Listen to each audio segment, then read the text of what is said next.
Welcome to বিটুইস academy. আমরা এর আগের ক্লাসে যেটা করেছিলাম সেটা হচ্ছে স্পেসিফিক হিট বের করেছিলাম গ্যাসের জন্য এট কনস্ট্যান্ট ভলিউম এট কনস্ট্যান্ট প্রেসার।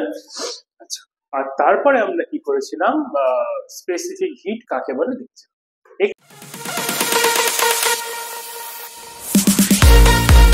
এখানে আমরা যেটা বলবো সেটা হচ্ছে ক্যালোরি।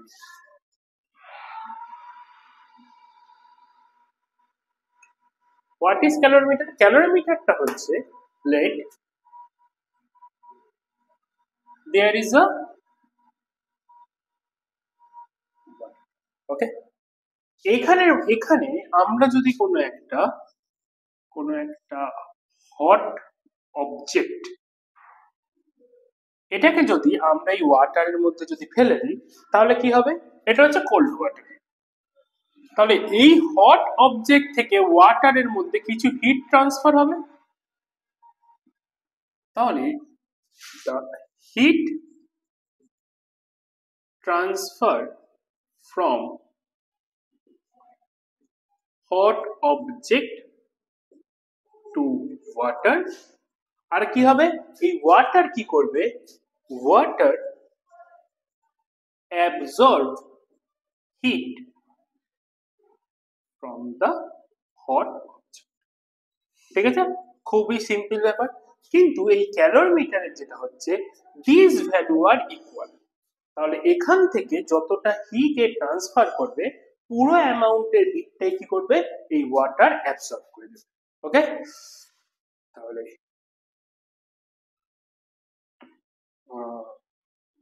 আচ্ছা, তাহলে আমরা বলতে পারি যেটা heat loss is equal to কি হবে? Heat gain. তাহলে আমাদের হট অবজেক্ট যে হিটটাকে লস করছে, this is equal to the heat gain by the cold water. আচ্ছা, এবার কতক্ষণ অবধি হিট ট্রান্সফার হবে? যতক্ষণ পর্যন্ত আমাদের দুটোর টেম্পারেচার না সেম হচ্ছে ততক্ষণ অবধি এই হিটটা ট্রান্সফার হবে।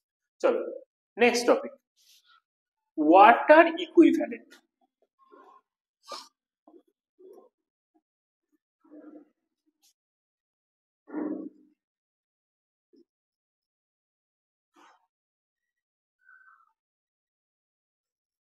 ওয়াটার ইকুইভ্যালেন্সটা আমরা ধরে নিই যে late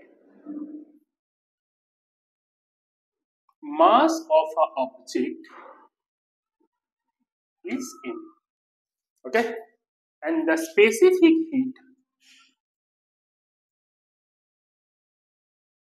of the object is c, then the water equivalent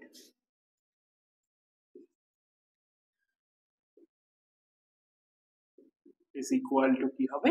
m into c. This is the value of water equivalent, m into c. আচ্ছা, আমরা সব যদি এগুলো সিজিএস নি, এটা ধরে নাও গ্রাম, এটা ধরে নাও জুলের জায়গায় erg, gram inverse degree Celsius to the power -1, তাহলে এত কি হবে? Gram. This is the mathematical term of water equivalent. কিন্তু এই ওয়াটার ইকুইভ্যালেন্ট এই জিনিসটা কি? এই জিনিসটা হচ্ছে যে আমরা ধরে নিই কোনো একটা অবজেক্ট আছে, এখানে একটা অবজেক্ট এম, এর স্পেসিফিক হিট হলো সি। তাহলে এখান থেকে এ কি করবে? এ যদি তোমার হিট রিলিজ করে, দেন আমাদের এম সি গ্রাম ওয়াটারের টেম্পারেচার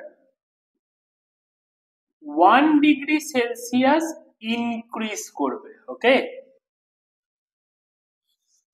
এটাই হলো the concept of water equivalent. এখান থেকে হিট রিলিজ হলে সেটা কতটা ওয়াটারের 1 ডিগ্রি সেলসিয়াস টেম্পারেচারকে ইনক্রিজ করতে পারবে, সেটার ভ্যালু হলো m into C gram water. Okay, this is called water equivalent. এর পরের যে টপিকটা আছে সেটা হলো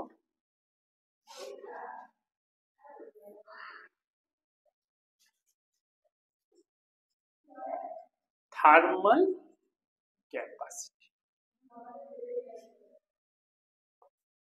what is thermal capacity? Thermal capacity হচ্ছে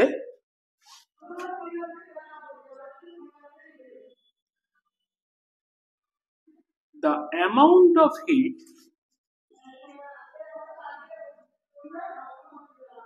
required to increase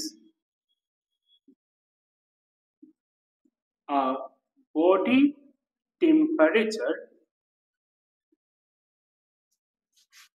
by 1 Kelvin or 1 degree Celsius. তাহলে আমাদের যে হিটটা দরকার হবে কোনো একটা বডির টেম্পারেচারকে 1 ডিগ্রি ইনক্রিজ করতে, সেই ভ্যালুটাকে আমরা বলবো যে thermal capacity of the body. তাহলে কিউ ইজ ইকুয়াল টু কি হয়? Q is equal to MC delta T. তাহলে আমাদের ডেল্টা টি এর ভ্যালু যদি 1 হয়, then Q is equal to কি হচ্ছে? MC. This MC is the thermal capacity of the body. তাহলে ইউনিট কি হবে? ইউনিট অফ থার্মাল ক্যাপাসিটি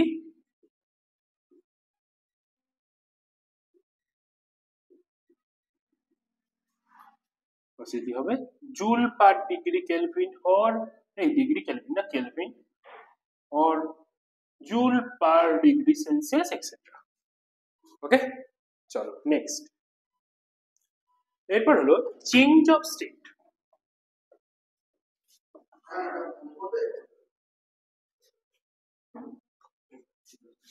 তাহলে চেঞ্জ অফ স্টেটটা কি হবে?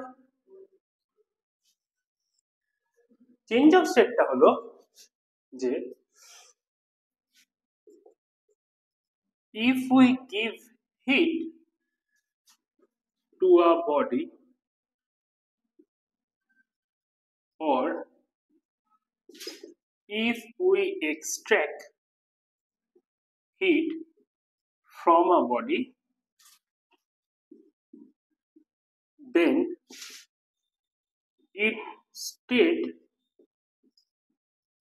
may be changed. This incident বা this phenomenon is called change of state. তার মানে আমরা যদি কোনো একটা সলিডকে যদি আমরা এখান থেকে যদি হিট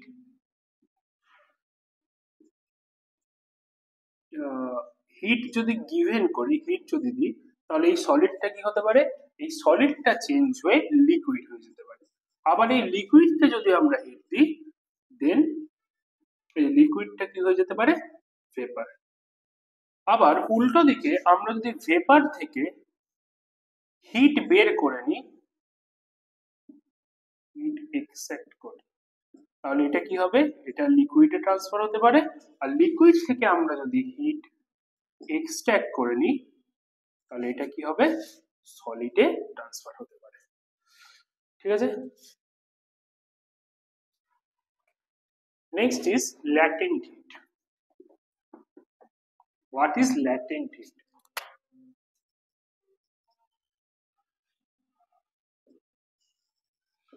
ল্যাটেন্ট হিট হলো hit which doesn't change the temperature. Okay, it just change the state.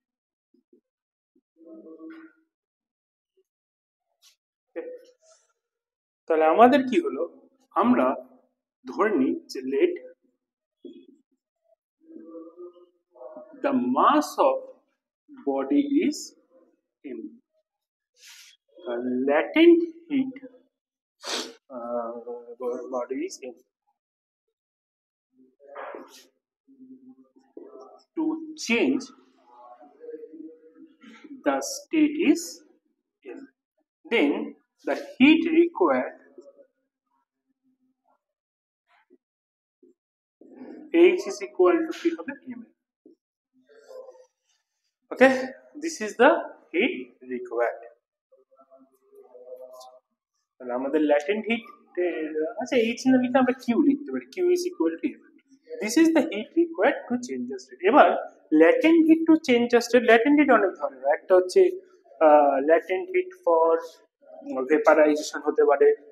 আচ্ছা, এবার হতে পারে যে আমরা ধরো জল থেকে বরফ তৈরি করছি বা বরফ থেকে জল তৈরি করছি, তাহলে সেই সময় একটা হলো ল্যাটেন্ট হিট হতে পারে। এই যে প্রত্যেকটা ল্যাটেন্ট হিট আলাদা আলাদা হয়, সেই সময় আমাদের কতটা হিট দিতে হবে বা হিট নিতে হবে, সেই ভ্যালুটাকে আমরা ক্যালকুলেট করি কিউ ইজ ইকুয়াল টু। তাহলে আজকের ক্লাসটা এই অবধি থাক।